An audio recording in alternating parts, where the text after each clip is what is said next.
Olá pessoal, muito prazer estar de novo aqui batendo esse papo sobre as decisões do STJ com vocês.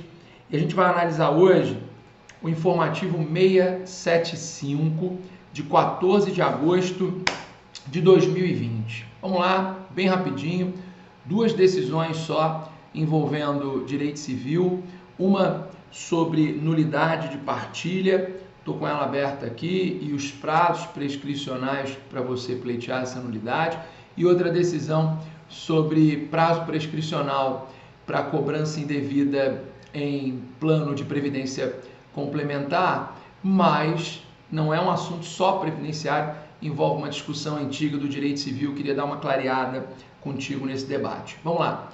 Primeira decisão desse informativo, no RESP, na verdade, do nosso EARESP 226.991 de São Paulo.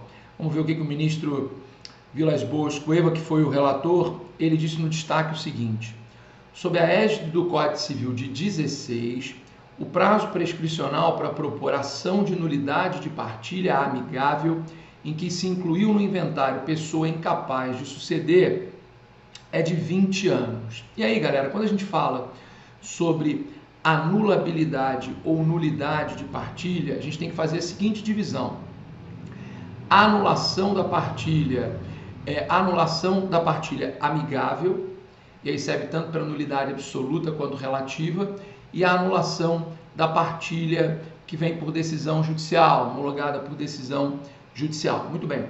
Quando a gente fala de uma partilha amigável, em razão da sua natureza contratual, a gente vai observar a teoria dos negócios jurídicos em geral. Então, por exemplo, as hipóteses de nulidade relativa, lá do artigo 171 do Código Civil, elas são aplicadas. As hipóteses de nulidade absoluta do artigo 166 também são aplicadas. Só que a anulação de partilha amigável, a gente tem um artigo específico, dois, na verdade, que eu queria ler com vocês. Um do Código Civil, que é o artigo 2027, que diz assim: a partilha é anulável pelos vícios e defeitos que invalidam, em geral, os negócios jurídicos. O Código está dizendo isso, olha, partilha amigável, natureza de negócio, então aplica a teoria dos negócios. E o artigo 657 do Código de Processo Civil, que diz assim, ó, a partilha é amigável, lavrada em instrumento público, reduzida a termo nos autos do inventário ou constante de escrito particular homologado pelo juiz, pode ser anulada por dolo, coação, erro essencial ou intervenção de incapaz.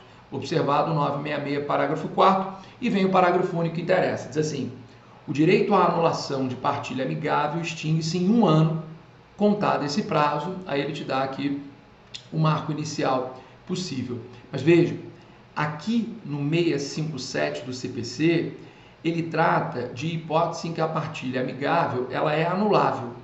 Então, te dá o prazo decadencial de 1 ano para você exercer esse direito potestativo. A decisão do informativo fala da hipótese de nulidade absoluta da partilha.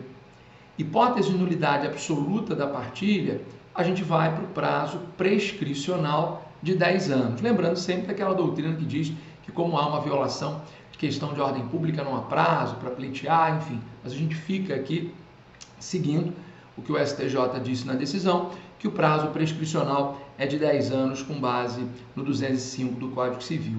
Agora, atenção. O ponto central que me chamou muito, que me saltou os olhos, né, enfim, na decisão, que diz respeito à hipótese que o STJ considerou a partilha amigável nula. Ele disse expressamente no julgado que hipóteses em que a gente tem uma inclusão ou preterição indevida no inventário de pessoa que é ou não é herdeira, preterição de quem é ou inclusão de quem não é naquela partilha. Isso torna a partilha nula. É uma hipótese de nulidade absoluta da partilha a inclusão ou preterição indevida de herdeiro. Isso porque você está violando a ordem de vocação hereditária, violando os termos determinados pela lei.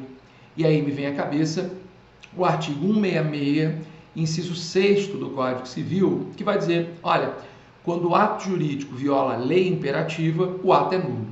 Então, quando a gente tem uma inclusão ou uma preterição indevida em partilha amigável de herdeiro, você automaticamente está violando a lei, porque está violando a ordem de vocação hereditária, 166, inciso 6º, partilha nula, prazo prescricional para pleitear essa partilha, para pleitear a nulidade, 10 anos, artigo 205. E o que a nossa decisão do RESP fez foi, fazendo exatamente essa construção, chegar à seguinte conclusão: olha, o prazo prescricional para requerer a nulidade absoluta de partilha amigável por inclusão ou preterição de herdeiro, já que viola a lei, é o prazo prescricional, só que como nós estamos na égide do Código de 16, disse a decisão, o prazo prescricional é o de 20 anos e não o de 10 do 205. Então ele fez exatamente toda essa construção que eu fiz sobre preterição, inclusão indevida, nulidade absoluta porque viola a lei, prazo prescricional ordinário, aquele residual, que no Código de 2002 seria de 10 anos, mas nós estamos na decisão sob a égide do Código 16, então a gente vai para o prazo vintenário, prazo de 20 anos, beleza? Aproveitando que a gente está batendo esse papo, né?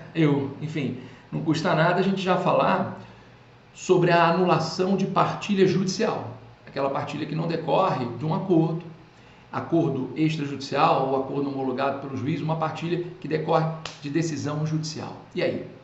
A anulação da partilha que decorre de decisão judicial, portanto, foi uma partilha que decorreu de um procedimento litigioso, sendo proferida uma sentença de mérito e não apenas uma sentença homologatória, a ação que deve ser manejada é a ação rescisória de partilha. E aí a gente tem fundamentos específicos sobre isso no 658 do CPC e a gente tem as hipóteses genéricas do 966 do CPC também, lembrando que o prazo para exercício desse direito é um prazo decadencial de 2 anos contados do trânsito em julgado da decisão. A hipótese aqui é de rescisão da partilha, beleza? Rescisão da partilha. Então o papo é completamente outro. E aí eu trago só uma observação para a gente encerrar a análise desse primeiro julgado.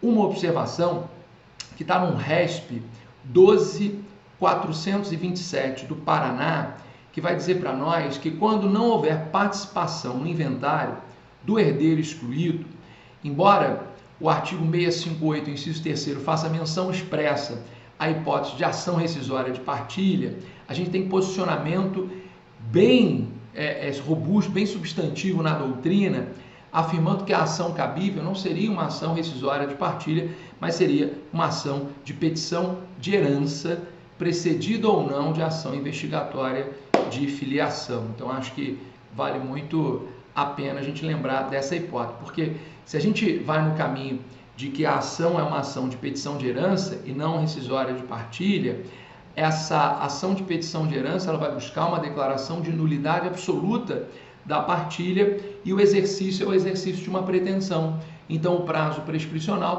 é o prazo prescricional de 10 anos, inclusive, a gente já conversou isso numa outra análise de informativo, você vai lembrar no RESP 45693-2 e também no recurso extraordinário 97.546-2. Então, bacana, a gente poderia ficar aqui falando bastante sobre essas questões de partilha, mas vamos voltar para o informativo para não fugir muito do papo, né?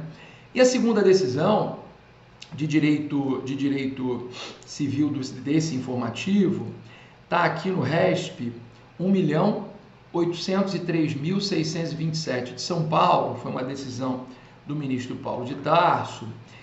A gente tem aqui como destaque o prazo prescricional aplicável à pretensão de restituição de contribuições descontadas indevidamente dos beneficiários de contrato de previdência complementar é de 10 anos.